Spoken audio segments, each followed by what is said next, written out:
What's up, everyone? Welcome back to this 14th episode of Draft Day Dynasties. I'm C. Jackson Cowart, the community manager here at Wolverine Studios. And as always, I appreciate you joining us for our weekly streaming series showing off Draft Day Sports College Basketball 2022 and all the latest releases here at Wolverine Studios. If you haven't seen any of the previous 13 episodes, you can catch up on all of those on our YouTube channel, or you can catch us live every Thursday at 8 p.m. Eastern, as most of you are doing here, on the official Wolverine Studios Twitch channel. In this episode, we'll be finishing up the contact period and trying to land our first commit of the offseason at Hawaii, which isn't exactly what I thought I'd be saying a few weeks ago. Then we'll check out the roster a bit, set our initial practice plan, and start to make some decisions about our rotation and our red shirts heading into this second season with the Spartans. If you're joining us in the chat right now on Twitch, hello. I appreciate you joining us on this awesome Thursday night of basketball. Highly encourage you to hop into the chat if you are here live in the stream. Let me know what you think we should do to finish out this recruiting cycle, what players you think deserve playing time, or any thoughts you have in general about the stream, the game, or Wolverine Studios games at large.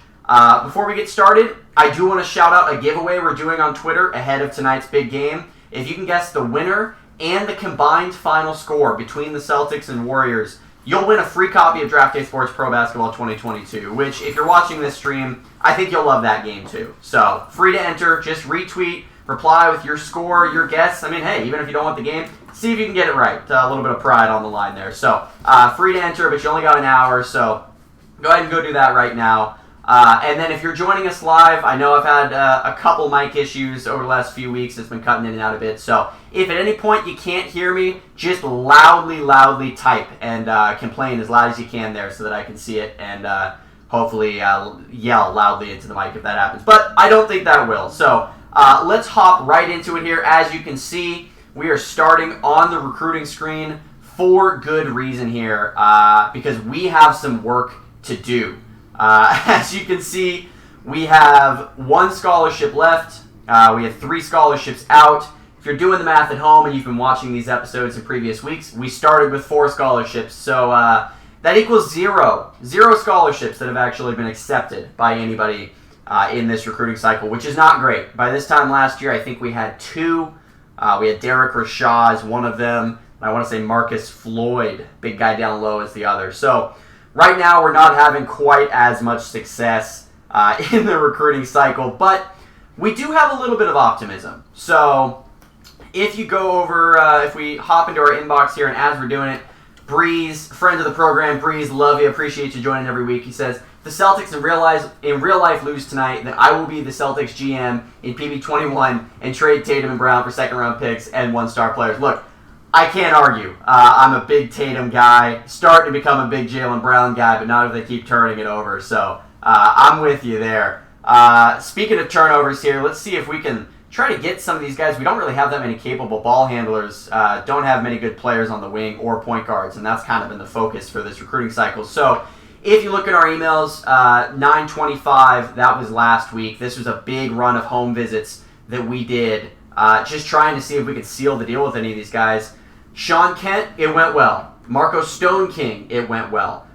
Those 2 guys, I wasn't really sure. Sean Kent I felt pretty good about, but Marco STONEKING, I wasn't sure if we were going to be able to lure him at the end. But he does seem pretty interested. This hope to be on the court with you next season is usually a pretty good sign. So that went well. And then Drazen Jurcevic, the big guy, not big, he's a small guy, but he's a big fish out of Croatia.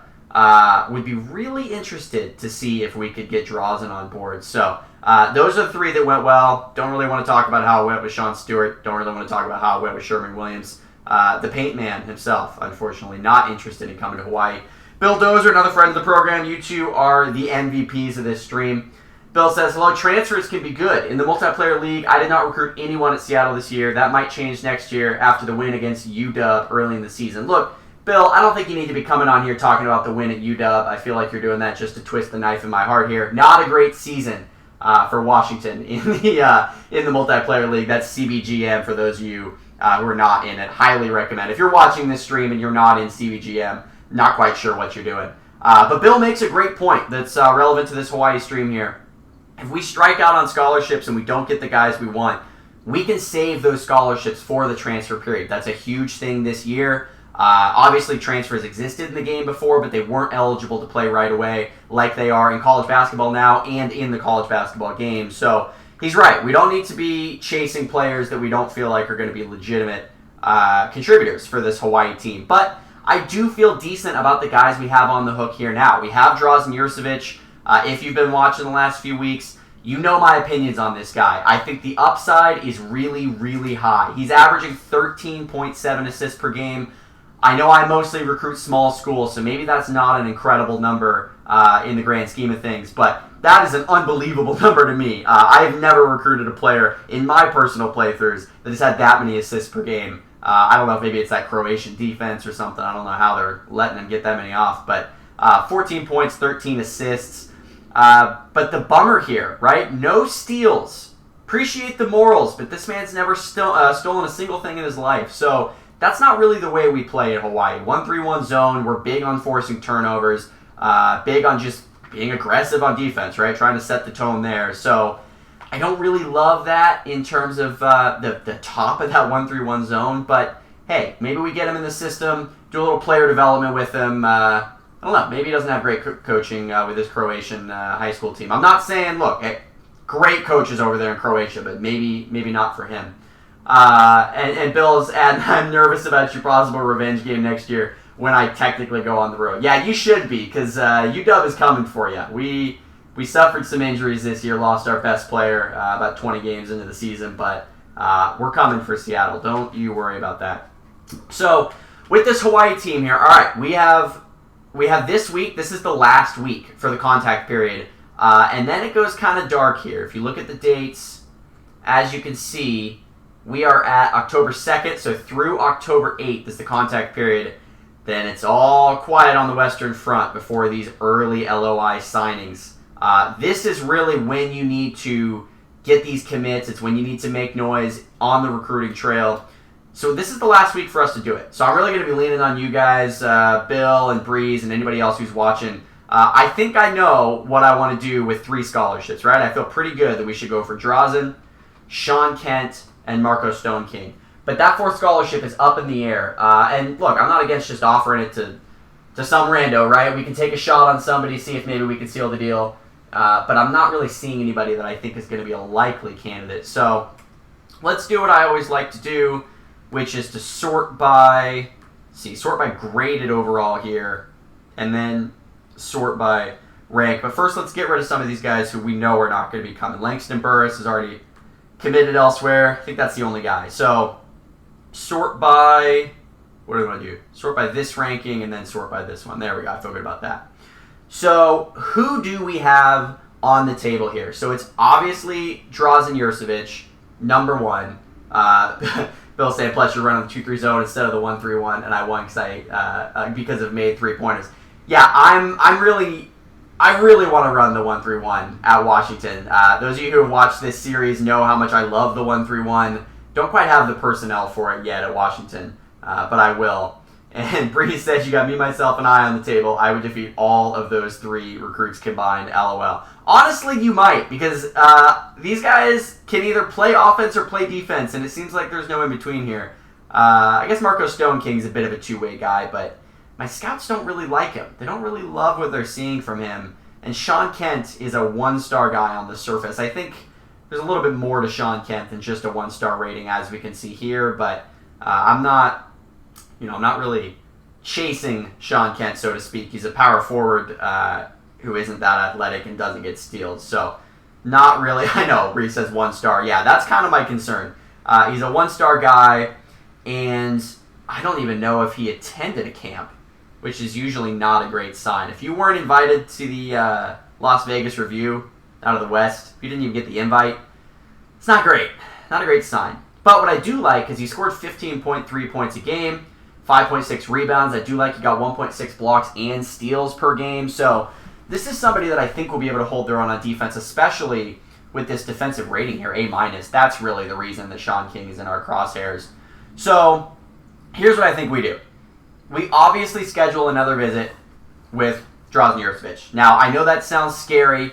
We have $5,500 left, and it's going to cost us $2,100 to fly out to Croatia. We've already done it, I think, twice. So, what more does he need to hear from us, right? But, we don't really have certainty that he's going to say yes here, and he's our number one prospect. Like, we have to, we really have to go for this guy. If we believe that he's somebody that could make a difference for our program, and look, he's a top 40 guy across, this is national here, but obviously an international recruit. He's a top 40 guy in the world. So if he wants to come to Hawaii, I think we have to roll out the red carpet for him. So I think we plan a visit with him. Bill notes that Kent wants playing time also. His stats and ratings look good, though, for a 1-star. Yeah, Kent wanting playing time is not great, but maybe we can move him out of position. Playing the 1-3-1 and the Princeton offense on the other side does allow us some positional versatility. I really like to combine those two in terms of playing the Princeton offense on one end and the 1-3-1 defense on the other, because it allows you to recruit. There's a synergy there, which is something that I think, isn't really maybe discussed a ton in terms of recruiting in this game. It's a lot of, chase their stats, chase their who's performing well in camps, all that sort of stuff, right? And that's all well and good. Best player available, I believe in that as well. Big proponent of that. But I do think when you can get an offensive and a defensive set that really allows you to kind of kill two birds with one stone, so to speak, in recruiting, that really helps, right? Because I run a 1-3-1 defense, my center does not need to be terribly athletic. I don't need him to be doing a lot. He's in the middle of that zone. Yes, that's a crucial spot, but I can kind of hide him. It's a zone defense. We have a bunch of other guys who are trying to generate steals. We're not really trying to prevent easy buckets. I'm not worried about that. So I don't need a center who's going to be elite defensively. If he has a high block rating, that's great, right? Help defense in the zone, that would be good. Athleticism is never a bad thing, but it allows me to focus more on what matters for my center, which is getting an offensive passing center for the Princeton offense. That's something that is crucial for that offense. And let's say you're running a Princeton offense and you're running a traditional man-to-man defense. Well, now you have to kind of split your focus on, okay, do I focus offensively and try to get somebody who's going to be a good passer, even at the detriment of somebody who's maybe a bad defender? So if you can play that synergy a bit, especially, on the wing too, playing a Princeton offense, I really have to focus on special skills at the wing. I just want someone who can shoot, someone who can move around a bit, who's athletic, and that works great on defense too. So tangent aside, that's something I'm focusing on, and when you do your playthroughs, it might be worth thinking, what do you want to shape your team like in terms of your offensive and defensive sets, because that can help you gain some just small marginal benefits in recruiting. Maybe a tiebreaker between two guys, or there's a diamond in the rough that would fit really well in, say, a 2-3 zone, right, that might not fit well in other schemes. If you compare your offense and your defense to that and get guys who are going to be effective in those roles on both ends, that can lead to wins. That said, I did go under 500 last year, so maybe you can ignore everything I'm saying. All right, so Jurcevic, I think we know we got to try to visit him again, right? It's going to cost us a lot of money, but it's something that we're going to have to do. So we know he's big on playing time. That's resonated with him in the past. I hate to just be a broken record with him, but look, facilities is not something I think we should talk about with Hawaii. We just don't have the facilities that are going to wow this guy. And coach discipline is also something that really don't think I should talk about with Drazen Jurcevic, because I am not the highest discipline coach. So I think we're just going to have to talk about playing time again with Drazen and hope that we really get to him. And look, is it true? I don't know. I kind of think this guy might be a sixth man, just based on his profile and based on the way that I want to play, but we'll worry about that once he gets on campus. So I think we schedule another visit for him. We talk about playing time, and there we go. One down. We're flying to Croatia again. Next guy up, I think we go for Marco STONEKING. He was in the top 5 in the Las Vegas review. This top 10 list would suggest that we have some ground to make up, but we know from our conversation with him and from that email that he sent us, he said, I hope to see you on the court next year, which anybody who's been playing this game for a while knows that that's code for, if not in the lead, very hot on the trail. So even though we see this D+ defense right here, and you guys know that's not really how I like to build out my team here at Hawaii, the 2.5 steals per game makes me think that maybe the defensive rating is a bit of a misnomer. So I think if we can fly out to Glendale, give this guy another visit, maybe we talk to him and see what he's interested, right?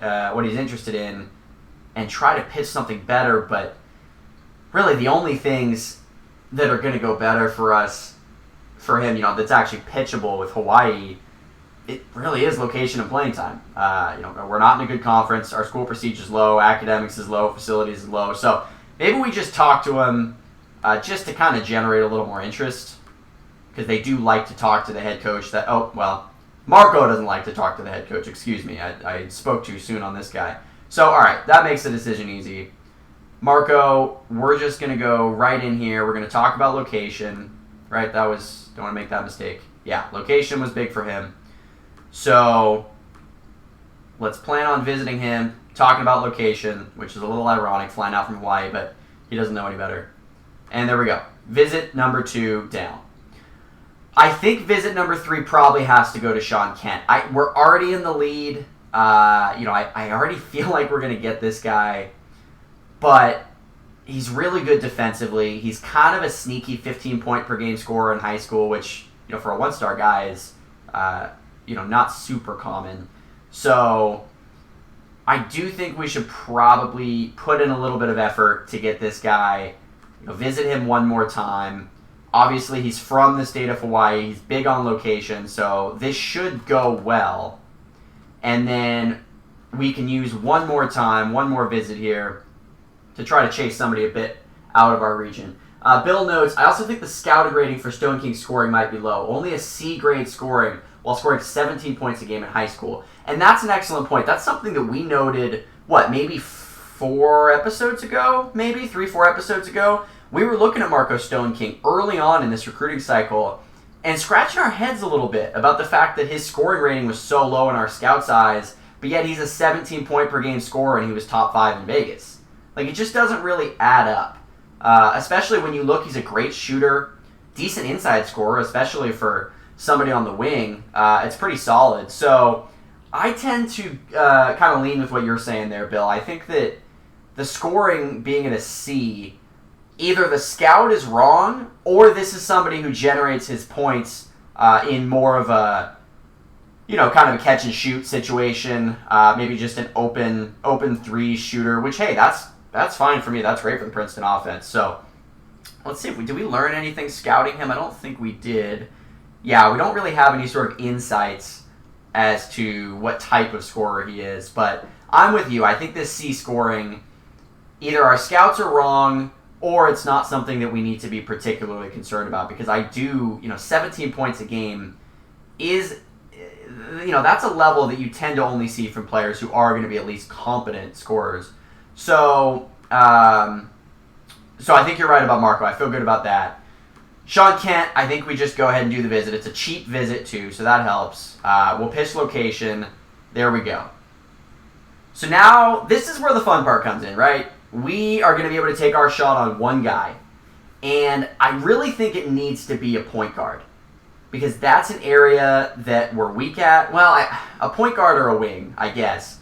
If you look at our team needs here, which I do love the way that Gary and the dev team put this right up here. From the recruiting screen, you can see your roster layout. I love the way they color-coded this. So you can see we are really in for a tough spot next year on the wing. We're up against it. We got 3 seniors out of our 5 wing players. Now, I do have high hopes for Bernard Gilbert and Derek Rashaw. I don't think we necessarily need to find a replacement for those 2, but we do need some depth. So STONEKING would be big, obviously, but if we could even get a point guard that can maybe double as a shooting guard, I wouldn't be against that. So I think I have my eyes on guard right now, and we could address that in the transfer portal if we really needed to. I'd imagine, I don't know if we're really going to get all 6 of these big guys staying, or I guess all 5, because Victor Willis is a senior. I don't know if all 5 of these guys are going to see their full tenure at Hawaii just because there's not enough playing time to go around. So let's see. Can we get a good guard here? Or maybe a wing that really catches our eye? Obviously, we have two right up top here, Bob Young and Jason Rivera. I've been very interested in Rivera since the beginning. He's a kid out of Alaska, which I do like to target Alaska every now and then, just because there's not that much competition in that area. You know, there's obviously no Alaskan school that's really fighting us here on the recruiting trail. So let's just take a look at this guy. He's 6'7", do love to see that size out of the 3 spot. He's an elite outside shooter, but he's made it very clear from the beginning. He doesn't really have interest in coming to our school. He's got a 2.1 GPA, but he's a JUCO, so I think that should be fine. Although, you know, I know there have been some issues with JUCOs kind of acting strangely once they get to your school, maybe transferring out right away. So it does make me pause a bit seeing that he's a JUCO. But, I mean, he does kind of have a decent profile here, right? Like, he's a good defender, great outside shooter, you know, competent scorer. He's not going to be a deficient passer. He's not a great passer, but at least our scouts think, hey, look, this guy, passable, right? Especially along the wing. You don't really need your 3 to be an elite passer, but we want everybody to be a pretty decent passer in this Princeton offense. So, the thing that scares me the most is we got 5 teams that he's hot on, including Moraga. Never heard of Moraga. Kind of an interesting school there. Bonus points if you can tell me in the chat who Moraga is. But we're 10th. We are 10th on the list. And he keeps telling us he doesn't have any interest in us. But look, that was old news. That was June, July, and August. This is October, all right?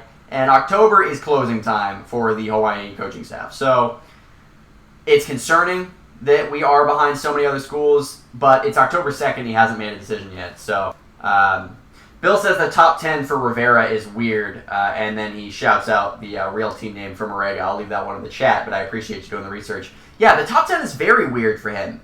You know, I guess it's because he's out of Alaska. It makes sense. You know, I mean, there's no local school for him to really target. So, but I would think that geography would play at least some sort of role, and it seems like it doesn't. So that could be concerning. And then let's take a look at Bob Young. And I'm pretty sure Bob Young is a hot oh, yeah, he is the hottest commodity. Look at that. Moraga's hot on the trail, too. Provo is number 1. That's terrifying, obviously, for many reasons. Breeze knows why.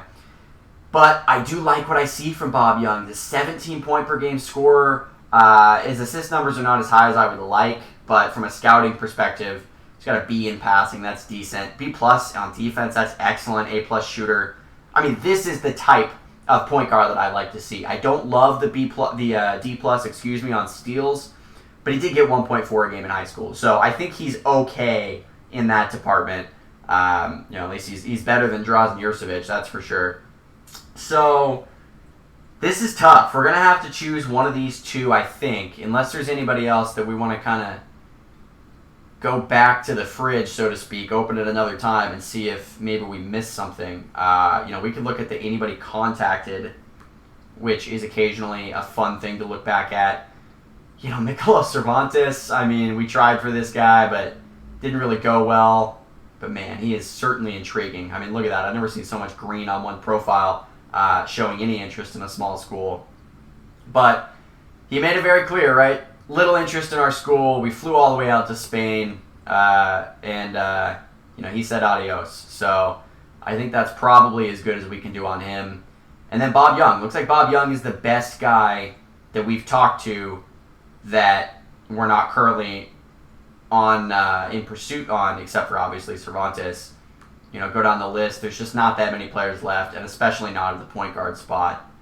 So yeah, I think either we take a stab at Cervantes. I'll tell you what, Bill, Breeze, if either one of you think that I should go for Cervantes, I could be easily swayed. But I just think when you fly all the way out there and he tells you no, I just don't think you get back on that plane. You know? I mean, I've seen enough rom-coms to know. If you get off the plane and you make a grand gesture and the person on the other side says, I don't think you're the one, I think that's probably the end of the movie. So I think we're probably going to have to say no on Cervantes, vote no on Prop Cervantes, but maybe vote yes on Bob Young. Bob Young is kind of the guy that I'm circling here. Let's go back to the call list. He's the one that stands out. He's at a position of need. I really do love his stats and his profile. You know, I'm terrified about the fact that every other school is hot on him. But it's kind of the same deal with Jason Rivera. You know, we're on the top 10 list for Rivera, but it's not like we're doing much heavy lifting there at 10. And, you know, a little nervous about the low GPA. A little nervous about just how much red I'm seeing on the profile here. And Bob Young.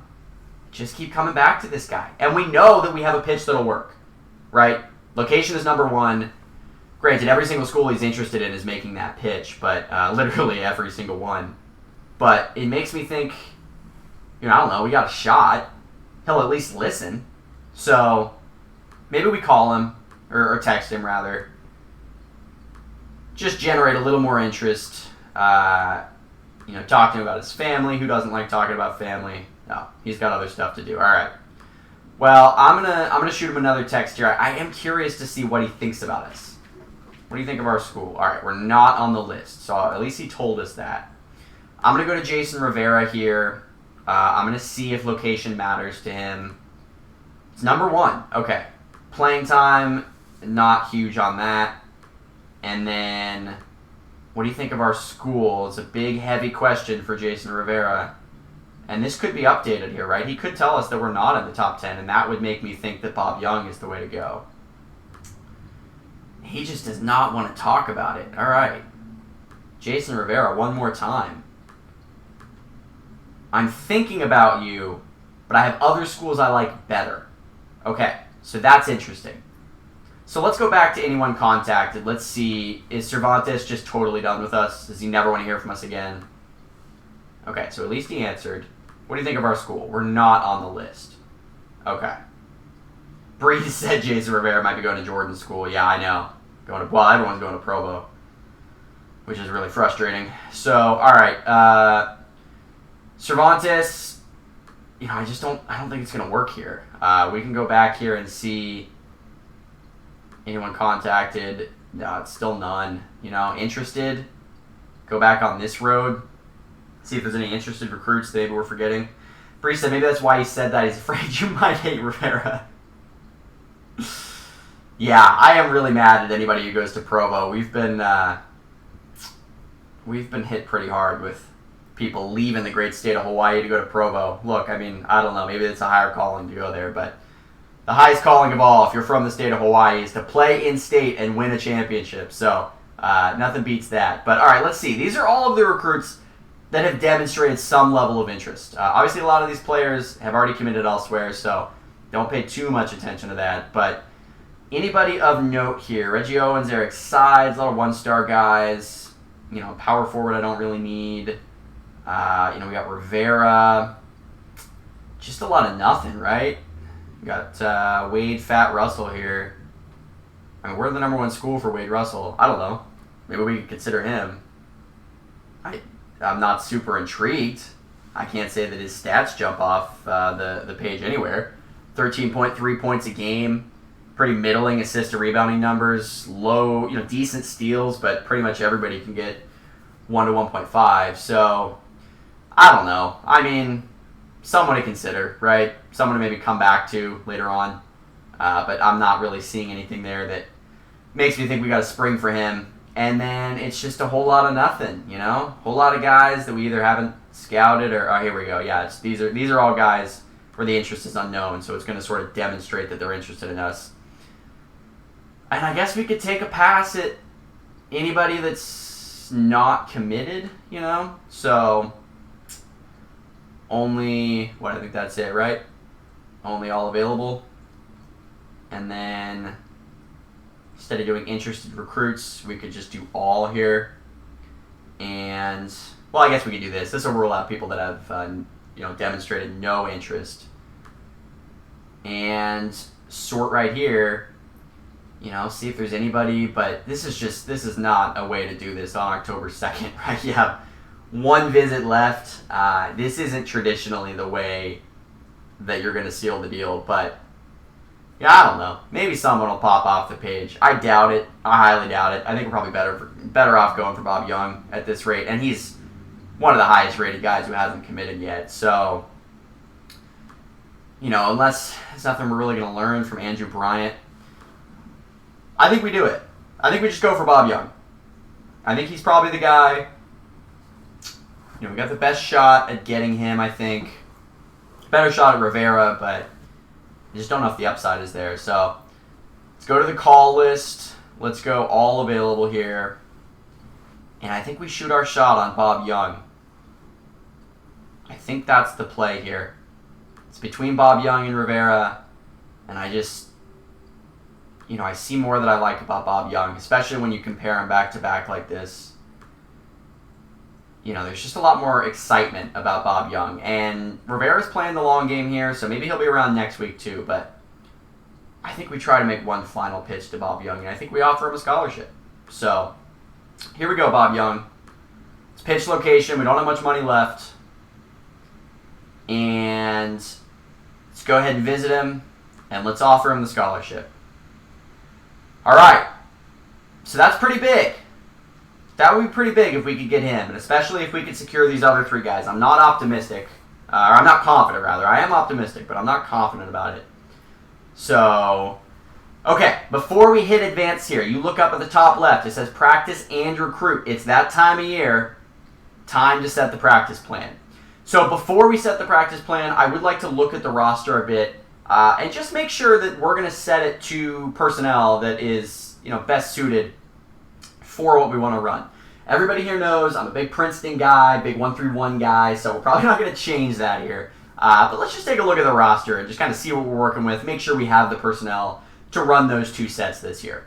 So I'm going to sort by overall here, and then I'm going to sort by position. And if you hear a strange noise in the background, it's just my cat trying to find a more comfortable position. And I can relate, right? It's a long stream. So, okay. At point guard, we have 4 point guards here. Really only 2 of them that are going to see any legitimate playing time. And they're both pretty good outside shooters. I really like to see that. You know, they can handle the ball decent, but neither one of them is great at creating off the dribble. Neither one of them is a scorer by any means. Makes me wish that Dante Waldman was still around. But look at this. They're both good outside shooters. They're both really good passers. 70, 66. That's a pretty good range to get at a school like this. And then decent rebounders. Really don't mind that at all. Kind of a suspect defender, but there is some athleticism to work with. So, to me, that screams 1-3-1 zone, right? Especially with this high steal rating. I think that we're going to be just fine in terms of defensively. You know, this is a little bit scary with the defensive rating so low, but I think a zone is especially going to suit these two. And the point guard is really the most important spot in that 1-3-1 zone. Arguably, the second most important spot is the 4. Is the guy, the chaser at the back, who's forcing turnovers in the corners. You know, he's sprinting left and right on the court, trying to take away those easy opportunities. And to me, that's Amari Charity. I think Charity is the guy that we're going to want to run there. I do see Blake Thompson here. I know that he is rated higher. But I have a lot of faith in Amari Charity. I liked what I saw last year in spurts. He's a good outside shooter. He's among the best scorers on the team. And defensively, he's the highest rated guy on the team. He's got a 67 defense rating. We didn't necessarily see that in action last year. But 67 defense rating, 72 steal. You know, not the most athletic guy, but I think we do have the personnel to adequately run a 1-3-1 zone in our 2 most important spots. And then you look at the rest of this here. McInnes and Gilbert are kind of our 2 main shooting guards. Neither one of them are great on defense, but they both have really good steal ratings. And McInnes especially is incredibly athletic. So I feel good defensively. I think a 1-3-1, I think we commit fully this year. I'm pretty sure we did the same thing last year, but this year I expect that to be a little bit better. Hopefully guys or some of the younger guys have an extra year under their belt to learn the system. So I feel good about that. And then offensively, can we run the Princeton offense? I think the answer is yes. You look at our 2 centers, Mora Morrissey, our incoming transfer guy, really excited about what Morrissey can do this year.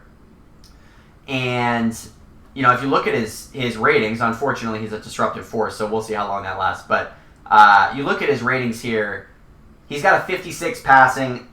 I mean, that's pretty good for a big guy. You know, it's not the best, but it's passable. It's certainly passable for a big guy. But then that inside scoring, 86 inside scoring, that is what you like to see from your big guy down low. So, I want to run an offense that keeps the bigs down low, or at least keeps them in the post to kind of set up situations elsewhere. Either one of them are good at handling, that's fine. Princeton offense, notoriously, you don't need to be able to handle the ball, and that's good because nobody on this team really outside of Bernard Gilbert can even dribble multiple times. Looking like a bunch of Jaylen Browns out there. So him and Victor Willis, though, they can both pass well enough to run this Princeton offense. I feel good about that. So I think we're good there. I think I've seen everything I need to see from this roster to set the practice plan and feel confident about what this is going to look like. So let's check out what we have here. I may have already set this in the preseason, so maybe there's not a ton that we have to change. On offense, we're only focusing on the Princeton. Now, I know some of you like to run multiple sets. I've seen a lot of veterans say that they like to run at least two offensive sets, and maybe 3. I can't argue that. If that works for them, certainly you can't argue with the numbers, with the results. I've always found that I like to focus most of my efforts in one offense and make all of my players particularly proficient in that offense so that I don't have to worry about any sort of situation where in a late game spot, we're running an offense, maybe our assistant coach decides to run our lesser known set and we have a guy out there that can't run it and turns it over, right? That's the worst case scenario for me. So I like to pick an offensive set that I feel like is going to be versatile, that I can run against any team, and I like to commit all my time to it. So I feel like the Princeton offense, obviously, as we've discussed, that's the offense that's going to work for this team. And I'm just going to commit all of our offensive time to that and to the zone attacks. Don't forget, right here, do not ignore putting practice time into the zone attack offenses. I definitely concur with that. You want to spend at least 5% of your practice time on each of those, just in case you face a team like us that runs a 1-3-1 zone. You don't want to be stuck not knowing how to play against that and turn the ball over left and right. So I think we put 5-5-5, and then I've got 30% here on the Princeton offense. That leaves 45% total on my offensive sets and 55% on my defensive sets. Obviously, you can choose whatever you want in your association. If you don't like having it uneven, if you want to put more time on offense, that's fine. I am a defensive-minded coach. I think defense sets up offense much more than the other way around. So we're going to put pretty much all of our defensive time here on the 1-3-1 zone. I'm not worried about man-to-man defense. I know that might be a little bit more controversial than only running one offensive set. I don't care. I don't want my guys getting cooked on defense. I do not have good individual defenders, but I do have a lot of athletic players who are good at generating steals. So if you can't beat us, the 1-3-1 offense, you're going to lose the game. That is the way that I'm running this team. And if you can, it sucks for us. So I think we put 45% here. And then I do have 10% on full court man-to-man. Now, sometimes it can be beneficial to run full court sets occasionally just to kind of tire out your opponents. This is good when you have a deep team. I'm not sure if I have the deepest team, especially at point guard. I really don't feel good about the point guard situation in terms of depth. I have 2 guys that are playable at the point guard spot in terms of natural point guards. And then I do have a couple shooting guards I could toss there, but I just don't really have the depth along the wing to even use them in that spot. So I'm going to bump this down, at least for the preseason, to 5%. I think if we're going to do full court man-to-man pressure, maybe we integrate that later in the season and focus a little bit more of our practice time there. But coming into the season, I want everybody on the team to know the ins and outs of a 1-3-1 defense. That's going to be crucial to our success. So we've set that. Shout out to Bill for always reminding me to hit save changes up here at the top. And I think that's it for our practice plan. I'm not going to worry about setting our rotation right now. Maybe we can get to that at the end of this show, but that'll probably be a next week thing because I would like to finish up a bit of recruiting in this one. So let's do it. Let's go ahead and hit advance here, hold our breath, cross our fingers, do whatever you do to generate good luck and good fortune because we really need some positive answers right here. So, all right. Oh, man. Closing my eyes. I really, really, really need a good email in my inbox here because this could end poorly if we strike out. All right. Oh, man, that's a lot of emails. That is a lot of emails. 8 in the inbox. here we go. Wow. All 4 players have committed. Okay, this is as dramatic as I was hoping. So, we're going to go reverse order here. I'm going to see what Sean Kent thought of his home visit. Okay, really impressed. We'll be hearing from him soon. Sure looks like we're going to be hearing from him soon. His other email is right there in the inbox. All right, go up to Marco STONEKING. Same deal, right? Marco STONEKING. Home visit went exceptionally well. Okay. Bree says watch him all commit to Jordan School. Yeah, no, that would be devastating. I think Bob Young might. Bob Young said it was cool of us to meet him and his family. I'll be in touch. All right, Bob. Too cool for school here. I get it. And then Drazen, the big Croatian. Oh, man. Drazen with that same laissez-faire response. Okay. I'm going to do this in the same order that I just did. So we're going to find out their decisions one by one. I'm going to start with Sean Kent. Sean Kent says, yes. Okay, Sean Kent, first commit of the cycle. Welcome to Hawaii, Sean Kent. Get that lay ready for you. Okay, we got one on the board. I feel good about that. Not my favorite recruit in the world, but look, he's a good defender, versatile. Hopefully I'll be able to play him at the 3 a little bit if I need. Okay, Sean Kent down. Let's go to Marco STONEKING. Oh, Marco STONEKING going to Nevada. Okay, all right. Man, that hurts. Okay, this is a bummer because Marco STONEKING was the only true small forward that we were recruiting, or at least that we had extended a scholarship to. So, Bree says, not my favorite recruit in the world, in quotes. You better watch out or he'll end up not committing to Hawaii, just like how Marco did. I know. Yeah, I guess this is just a verbal commitment. He hasn't signed his LOI yet, so I should be careful what I say on a public stream here. Maybe Sean Kent's listening. But, yeah, Marco has decided he's taking his talents to Nevada, to the state of sin here. I mean, man, that's tough because we do not have any small forwards in our crosshairs, and we don't really have any that are, like, that good that we can recruit at this point. So there's a chance we're going to be going into the transfer period next year with literally 2 wings on the roster, with 1 shooting guard and 1 small forward. And when you run a 1-3-1, like, 3 of those guys are wings. So that's concerning. All right. On the next one, Bob Young, not expecting much here. Yeah, he has decided to go to Oregon. The Oregon Mallards, I think, is what their name is in here. That sucks. I don't really know what I was expecting. Didn't really think I would get Bob Young, but I kind of thought, hey, Marco STONEKING says no. Maybe Bob Young says yes. You never really know. And now it's the big one, right? It's Drazen Jurcevic. We've flown to Croatia 3 times now. Gotten a lot of airline miles racked up on our Hawaii business cards, trying to recruit this incredible passer out of Croatia. Does he return the favor? Oh my God, he's going to Illinois! Oh man, Illinois! Come on, dude. You didn't like... maybe he didn't visit Hawaii. I can't remember. I can't remember if we took him on a campus visit.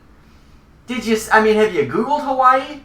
Have you gone on Google Images? Have you gone on Google Maps? Come on. Man. Illinois. I feel like that's the 2nd or 3rd guy that I've lost to Illinois. Actually, I'm going to do a little deep dive here. I think it is. Archie Smith, no. Kareem, no. Who else? Why do I feel like Illinois is just stabbing me right in the chest here? Okay. Wow, that hurts. That really hurts. That's tough news. So now we have 3 scholarships open. How close were we on Drazen? Just, yeah, not even on the list. So, all right. Drop him from the call list. Oh, that's a bummer. Same with Bob Young, too. How close do we get? Not at all. Okay, drop him from the call list. Man, Marco STONEKING.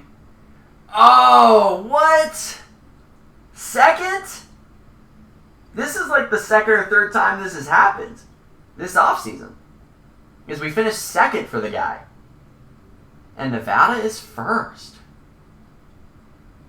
I mean, I'm kind of tempted to, like, try to offer another scholarship and lure him away, but I don't think it'll work.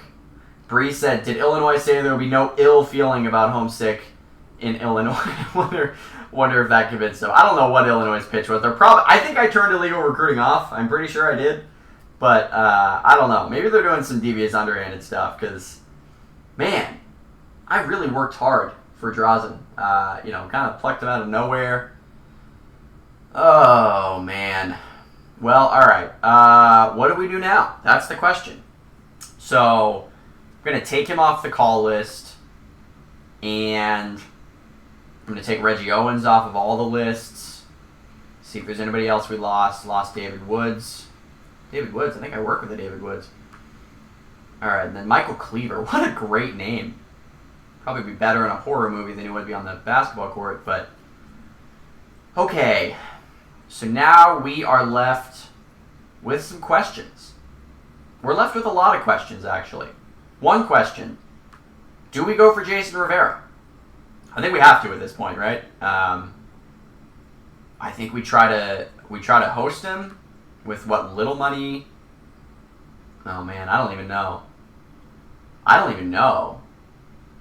want to not have any money left for the entire rest of the year. I'm pretty sure the budget gets restocked during transfer season, right? Either Breeze or Bill or anyone else in the chat, you can correct me if I'm wrong, but I'm pretty sure that that's the case. That your money, I think it resets for the. I think the budgetary year starts with transfers as opposed to ends with transfers. So I got $1,300 left.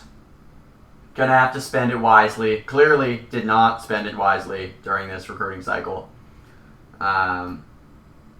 But I don't think I'm going to get Jason Rivera just by offering him a scholarship. I think I'm going to have to do something that's, moderately interesting to this guy. So I'm a little worried to spend money that I might need down the line. But Bill said, yeah, the budget resets on May 1st when the new recruits arrive. So is that includes transfers, right? So after May 1st, is that the new? I'm pretty sure that the transfer period is after May 1st. I guess I can look on the map here. Yeah, no recruiting. And then, I don't think transfers is going to be listed on here. But anyway, I think we'll be all right. I think whatever money we have now can last us. The absolute worst case scenario would be that we spend all of our money now and then, can't even scout or visit any of these transfers, but I don't think that'll be the case. So let's see if Jason Rivera wants to come on campus. He hasn't up to this point. Yeah, he's still saying no. So that's fine. Don't really need to worry about that. And because we are light on money, I think I'm going to stop calling some of these guys that suck, right? I don't need to be spending however much it is, $5, $10, whatever. How much is it? $5. $5 a player on the call list. So that adds up. So I think what I'm going to do on some of these guys, just go through. If I don't feel like they're worth it, we're going to take them off the call list. So these guys are all decent. But once we start to get to Byams, taking him off the call list, John Johnson, I guess maybe I'll keep calling him. He's a shooting guard.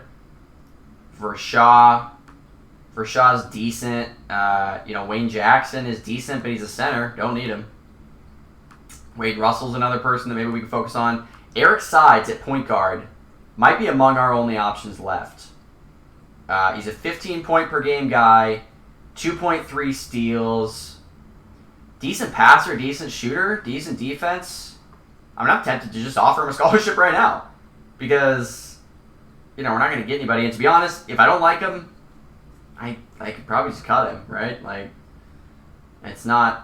You don't really want to say that out loud. Hopefully the Sides family isn't listening, but Bill says Graves is averaging a double-double. I always like to see that. Sides has attitude problems. Oh, look at that. Good call. Eric's basketball coach in high school had some bad things to say about him. Yeah, let's take a look at Ronald Graves here, because he does grade out really well. The double-double's interesting, but I just don't think we're going to have a shot to see him. He's hot on Washington. I don't really love the fact, not great passer, not great elsewhere. Graves is someone that we might just have to pick it up later, if we're still desperate here. But, all right, Ben Tyler, we're number 1 on the list, so I guess that's worth something. Keep him on the call list, but this guy, F defense, no thanks. David Forrest might be a fallback point guard option. Got a shooting guard here, a small forward that likes us. We'll keep these guys on the list. Super athletic guy. Jason Rivera is obviously somebody we're somewhat interested in. But man, and then that's it, right? Did we go around the horn? Yeah, we did. All right, I guess we will keep these guys on the call list. So, yeah, we're going to have to take a deep look at this. And, we're coming up on the hour mark. I know the game's starting soon. So I might cut it off here. And then this next episode, we set our practice plan already. We finished the contact period. So I think for this next episode, we can finish up our recruiting cycle, get to the end of the practice period, and then look at kind of what we have at hand and start to set a rotation from there and get ready for the beginning of the season. But I think I will call it there. And man, that was dramatic, but that was difficult. That was a little bit disappointing to get all those guys saying no, but sometimes that's what happens when you're at a small school and there's just not a lot of things to pitch. Other schools have more than you do on the table. So it's tough to see, but that is reality. So I knew that when I signed up for a small school, and I am absolutely getting a dose of that reality now. So, all right, I think that'll do it for this week's episode. For next week's episode, like I said, we'll finish up this recruiting here at the very beginning. Maybe we'll do a deep dive on some of these guys and just figure out who we should actually target. So, if you're watching live or if you're catching this a few days after on YouTube, I'll leave this screen up and take a good hard look at this screen and let me know, which of these guys do you think I should focus on? Who should I target, I'll switch over to ratings here and you guys can take a look. And honestly, I'm soliciting feedback from you guys. You are my assistant coaches here. Take a look at these ratings and see, what should we do? We have 3 scholarships left. We have $1,300 to do something with it. How can we fix this Hawaii roster and really shape up this recruiting class?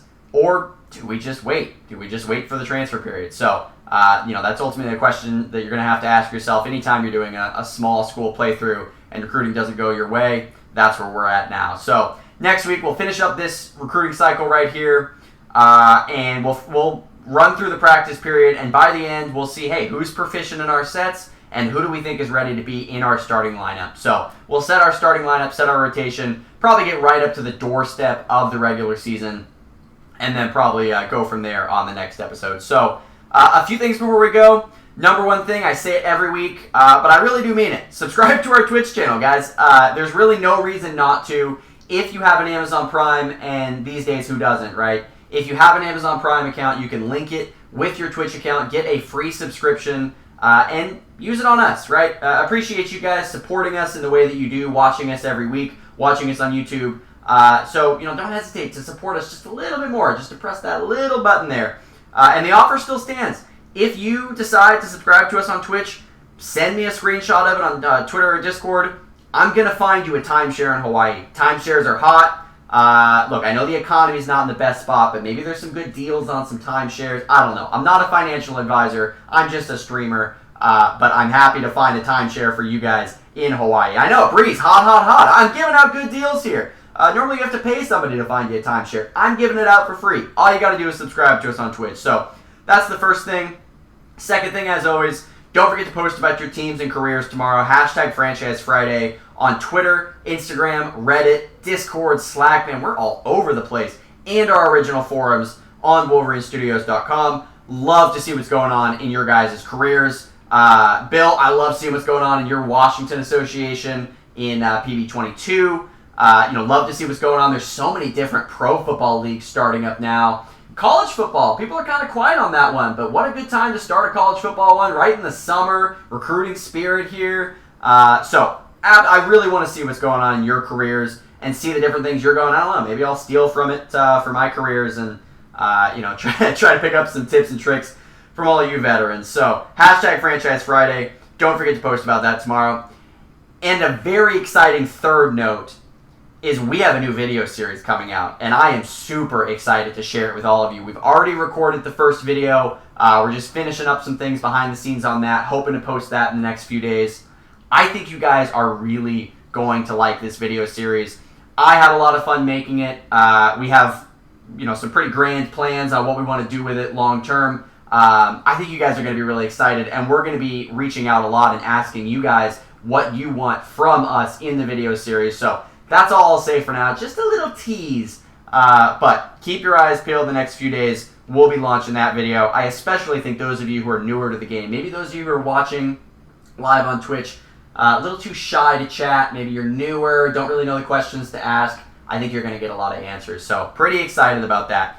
But if you have any ideas for videos that you'd like to see, or any questions for me, or you just want to chat about Wolverine Studios, or Hawaiian properties, or the economy, or anything you want to talk about, you know where to find me on Twitch and Twitter at CJacksonCowart, on the Discord server, or anywhere on the Wolverine Studios forums. Appreciate you all for watching as always. Enjoy the big game tonight. Don't forget to join the Twitter giveaway, and I'll see you next time.